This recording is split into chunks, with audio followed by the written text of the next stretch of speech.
எல்லாருக்கும் happy Ramzan. So எல்லோரும் ஹாப்பியாக பிரியாணி சாப்பிட்டுட்டு ஹாலிடே என்ஜாய் பண்ணிகிட்ருப்பீங்கன்னு நினைக்கிறேன். நானும் இன்றைக்கி பிரியாணி தான் குக் பண்ணேன். ஊரே பிரியாணி சாப்பிடும்போது நம்ம மட்டும் பிரியாணி சாப்பிட்லன்னா எப்படி? ரெகுலராக ரம்ஜான் பக்ரீத் அப்போலாம் நமக்கு நெய்பர் அங்கிள் வந்து ஒரு பாய் அங்கிள் தான். ஸோ எல்லா வாட்டியும் அவங்க நமக்கு ஃபுட் எடுத்துகிட்டு வருவாங்க. இந்த வாட்டி நானும் காலையில் ஜாலியாக எப்படியும் பக்கத்து வீட்டிலேருந்து ஃபுட் வரும், நம்ம சமைக்க வேணான்னு உட்காந்துருந்தா லேட்டாக தான் எங்கள் அப்பா வந்து சொன்னாங்க, அந்த அங்கிள் வந்து வேறு ஒரு லொக்கேஷனில் வீடு வாங்கிட்டு போயிட்டாங்க. ஸோ இன்றைக்கி நமக்கு பிரியாணி வராது, ஒழுங்காக நீயே போய் சமைச்சிடுன்னு சொல்லிவிட்டு மன வருத்தத்தோடு தான் கிச்சன் போயிட்டு சரி நானும் பிரியாணி பண்ணுறேன் அப்படின்னு ஸ்டார்ட் பண்ணேன். என் பிரியாணி நான் வந்து காலேஜ் செகண்ட் இயர் படிக்கிறப்போ குக்கிங் பண்ண ஸ்டார்ட் பண்ணேன். ஏன்னா எங்கள் அம்மாவுக்கு பிரியாணி பண்ண தெரியாது. அவங்க இது வரைக்கும் அது பண்ணதே இல்லை. ஏன்னே எனக்கு தெரியல. நான் செகண்ட் இயர் படிக்கிறப்போ ஃபர்ஸ்ட் டைம் பிரியாணி குக் பண்ணேன். நான் யூடியூப் பார்த்து எல்லாமே பக்காவாக குக் பண்ணிவிட்டு நான் வந்து என் தம்பி, பக்கத்து வீட்டில் எனக்கு 2 தம்பி எல்லாம் இருக்கான், எல்லாரையுமே கூப்பிட்டு வச்சு வலுக்கட்டாயமாக சாப்பிடுங்கடா அப்படின்னு உட்கார வச்சா யார் ஃபேஸ்லையுமே சந்தோஷமே வரல. ஏன்டா இவனுங்க இப்படி சேடாக இருக்கானுங்க அப்படின்னு நான் சாப்பிட்டு பார்த்தா எனக்கு எந்த டிஃப்ரென்ஸும் தெரியல. எனக்கு அது டேஸ்ட்டாக இருக்கா நல்லா இல்லையா அது கெஸ் பண்ணுற அளவுக்கு கூட எனக்கு அந்த டைமில் அறிவில்லை. அதுக்கப்புறம் நான் எங்கள் அம்மாட்ட போயிட்டு கொடுத்தேன். அம்மா இது ஏன் இப்படி இருக்குன்னு செக் பண்ணி சொல்லுங்கள் அப்படின்னு சொன்னால் அப்போ தான் எங்கள் அம்மா சொன்னாங்க, நீ போட்டிருக்குது பிரியாணி அரிசியே கிடையாது, அது பச்சரிசி, அதனால் அது இந்த மாதிரி டேஸ்ட்டில் தான் இருக்கும்னு. நம்ம அந்த ஆப்பத்துக்கெல்லாம் போடுவோம்ல, அந்த பச்சரிசி வச்சு பிரியாணி பண்ணியிருக்கேன் நான். ஸோ அதுக்கப்புறம் என்ன பண்ணுறதுனே எனக்கு தெரியாமல் நான் என் தம்பிஸ் எல்லாம் மிரட்டி ஒழுங்காக உட்காந்து சாப்பிடுங்க, அப்போ தான் ஃபுட் வேஸ்ட் பண்ணக்கூடாது அப்படின்னுலாம் பிளாக்மெயில் பண்ணி அந்த பசங்களை சாப்பிட வச்சேன்.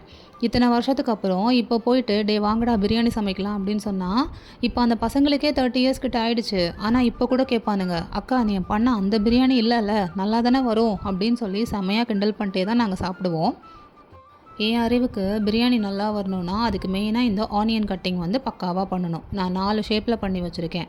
ஃபர்ஸ்ட்டு வந்து நம்ம மசாலா ரெடி பண்ணுறதுக்கு, செகண்ட் ஒன் ஃப்ரை பண்ணி எடுக்கிறதுக்கு, தேர்டு நம்மளோட ரைத்தாக்கு, ஃபோர்த்து வந்து கீ ரைஸுக்கு.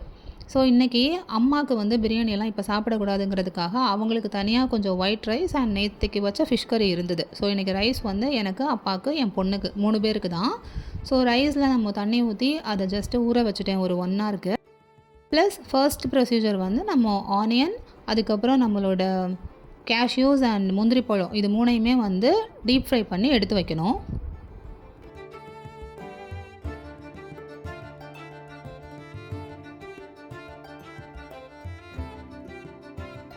கூடவே நான் மசாலா, நம்ம சிக்கன் கிரேவி மாதிரி ரெடி பண்ணணும்ல, அதுக்கு தனியாக ஒரு பேனில் போட்டு கொஞ்சம் கிராம்பு, அந்த ஏலக்காய், அந்த ஸ்பைசஸ் எல்லாமே ஆட் பண்ணிவிட்டு கூடவே ஆனியன் போட்டு சால்ட்டே பண்ண வச்சுட்டேன்.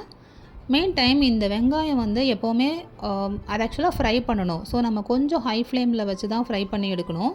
ரொம்ப மீடியம் ஃப்ளேமில் வச்சோம் அப்படின்னா ஆனியன் வந்து ஓவராக குக் ஆகிடும். ஸோ ஓவராக குக் ஆனாலும் ஆனியனோட டேஸ்ட் வந்து மாறி போயிடும்.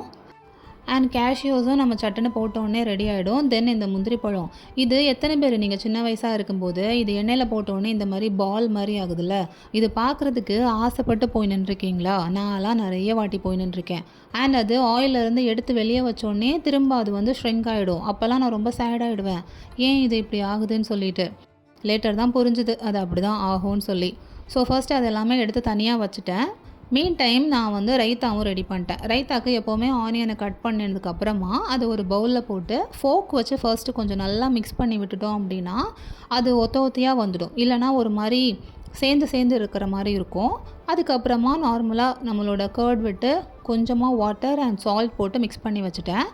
இதில் நிறையா ஆட் பண்ணலாம், கொத்தமல்லி இலை, அதுக்கப்புறம் கேரட்டெல்லாம். நான் எனக்கு எதுவுமே போடல, ஜஸ்ட்டு சிம்பிளாக பண்ணிட்டேன்.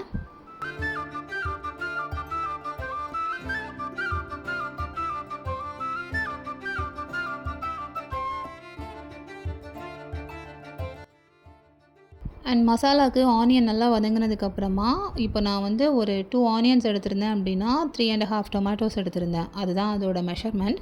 ஸோ டொமேட்டோஸும் போட்டு டொமேட்டோஸ் வேகிறதுக்காக கொஞ்சம் வதக்கிட்டு ஜஸ்ட் க்ளோஸ் பண்ணி வச்சுட்டேன். எங்கள் வீட்டில் எங்கள் அப்பாவுக்கும் என் பொண்ணுக்கும் தான் ரைத்தா பிடிக்கும். அதனால் நான் அவங்களுக்கு மட்டுமே அளவாக செஞ்சேன்.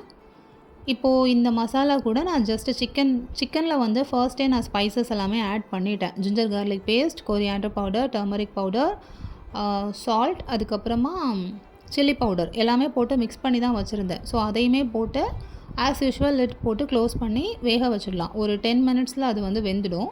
அண்ட் இன் பிட்வீன் உங்களுக்கு சால்ட் கம்மியாக இருக்கிற மாதிரி இருந்தது அப்படின்னா சால்ட் போட்டுக்கலாம். எனக்கு கம்மியாக இருந்தது, நான் கொஞ்சம் சால்ட்டும் ஆட் பண்ணி திருப்பி க்ளோஸ் பண்ணி வேக வச்சுட்டேன். அப்புறமா பிரியாணிக்கு எக் இல்லாமல் எப்படி, அதுதானே மெயின் திங். ஸோ எக்கும் பாயில் பண்ண வச்சுட்டேன். இப்போது ரைஸ் பாயில் பண்ண வைக்கிறதுக்காக ஒரு பாத்திரத்தில் கீ ரைஸ் வந்து எதர் நம்ம நார்மலாக பண்ணலாம், வடிச்சும் பண்ணலாம். இன்றைக்கி நான் வந்து கோகோனட் மில்க் ஊற்றி பண்ணலாம், அது இன்னும் கொஞ்சம் ரிச் ஃப்ளேவராக இருக்குங்கிறதுக்காக ஃபஸ்ட்டு கீ விட்டு அதுக்கப்புறமா நம்ம பட்டை கிராம்பு அதெல்லாமே போட்டுட்டு கூட கொஞ்சமாக ஆனியன், ஆக்சுவலாக இதில் ஆனியன் அண்ட் க்ரீன் சில்லி போடணும், எனக்கு க்ரீன் சில்லி போட தோணல. ஸோ கொஞ்சமாக ஆனியன் மட்டும் போட்டு வதக்கிட்டு சின்சியராக குக் பண்ணிகிட்ருக்கிறப்போ நம்ம வீட்டில் காலிங் பெல் அடிச்சுது. ஸோ என்னன்னு போய் பார்த்தா நமக்கு ஒரு கொரியர் வந்திருந்தது. ஸோ கொரியரை போய் வாங்கிட்டு வரதுக்குள்ளே இங்கே ஆனியன் வந்து கொஞ்சமாக கரிஞ்சிடுச்சு ஆஸ் யூஷுவல். ஸோ அதுக்கப்புறமா கொஞ்சம் கரிஞ்ச துண்டை மட்டும் வெளியே எடுத்து போட்டுட்டு தென் ரைஸை போட்டு லைட்டாக வதக்கணும். இந்த ரைஸை இப்படி போட்டு லைட்டாக அந்த கீழே சால்ட்டே பண்ணிவிட்டு அதுக்கப்புறமா வாட்டர் ஊற்றிட்டு ரைஸை வேக வச்சோம் அப்படின்னா பிரியாணியோட டேஸ்ட் வந்து இன்னும் வேறு லெவலுக்கு இருக்கும். ஸோ நம்ம ஆஸ் யூஷுவல் மெஷர்மெண்ட்டுக்கு நான் வந்து coconut milk and water mix பண்ணி ஊற்றிட்டு அதை வேக விட்டுட்டேன்.